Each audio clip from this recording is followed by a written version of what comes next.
The Select Subcommittee on the Coronavirus Pandemic will come to order. I want to welcome everyone here today. Without objection, the Chair may declare a recess at any time. I now recognize myself for the purpose of making an opening statement. Today, the Select Subcommittee is holding a hearing to examine the future of the World Health Organization and our relationship as the United States with the WHO. The World Health Organization is supposed to be the preeminent organization that governs just that, the world's health. It played a key role in eradicating smallpox and significantly reducing the cases of polio around the globe. And yet, when the world was faced with the outbreak of COVID-19, the pandemic, we saw that the WHO does not always serve all of its members equally. We saw it's not an organization that serves all of humankind, but instead perhaps an organization that became beholden to or entrapped in politics. When it was most essential that the WHO be able to step up and help everyone, it seems to have bowed to political affiliations over global public health.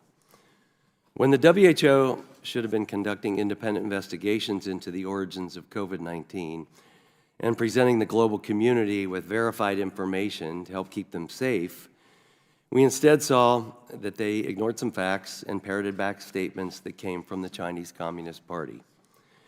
We saw the WHO deny that COVID-19 was spread via human-to-human transmission based entirely on the word of the Chinese government.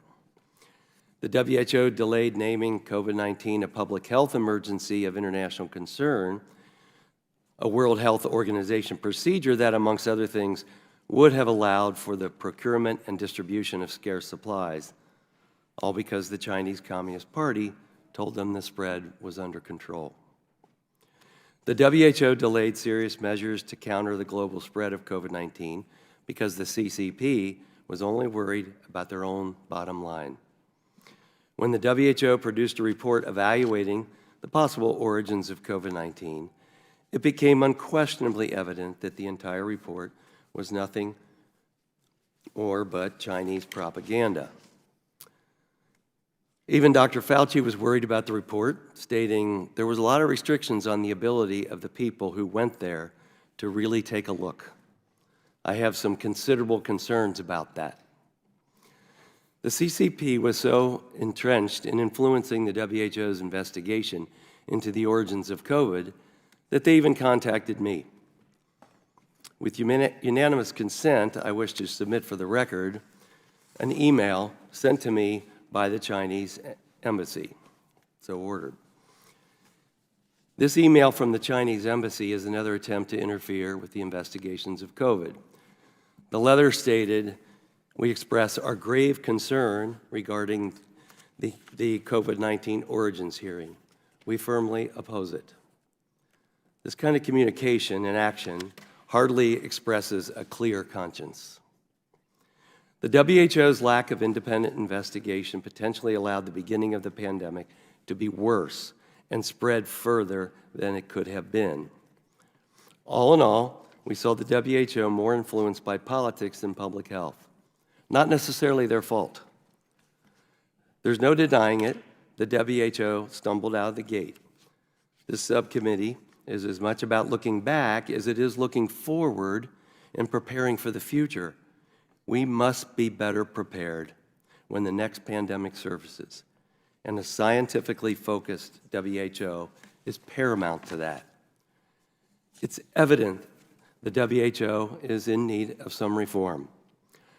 So why not take an opportunity to ask the very people who are in the trenches how we can help them?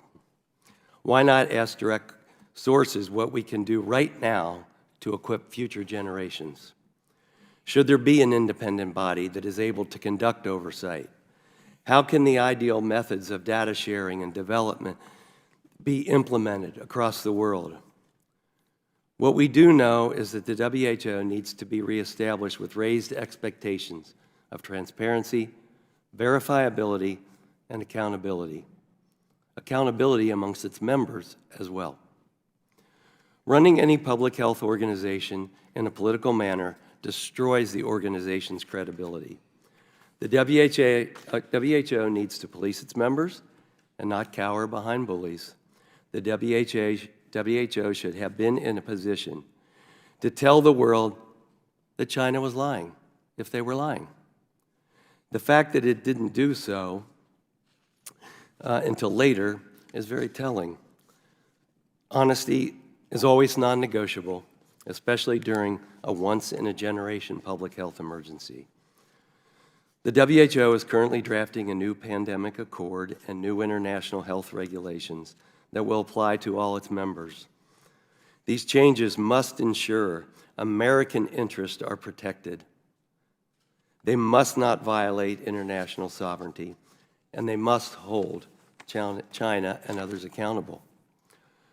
Further, any accord or treaty must be presented to Congress for approval. Anything else is wholly insufficient, especially in the minds of the American people. Let's use this opportunity to ensure that the WHO can actually protect the world's global health, and not just the political interest of a few of its members. The United States should be setting the gold standard in incentivizing best practices. And we should be doing everything we can to force the WHO to listen to American interests. Nothing is more important than global public health, and properly reforming the WHO is the first step to that protection, so that our officials and our providers can better care for our citizens and establish best practices, not only for here, but perhaps around the world. We're holding this hearing to look at the current circumstances surrounding the WHO and see how we can make it better and stronger for the future. I look forward to a strong on-topic discussion today, and I would now like to recognize Ranking Member Dr. Ruiz for the purpose of making an opening statement.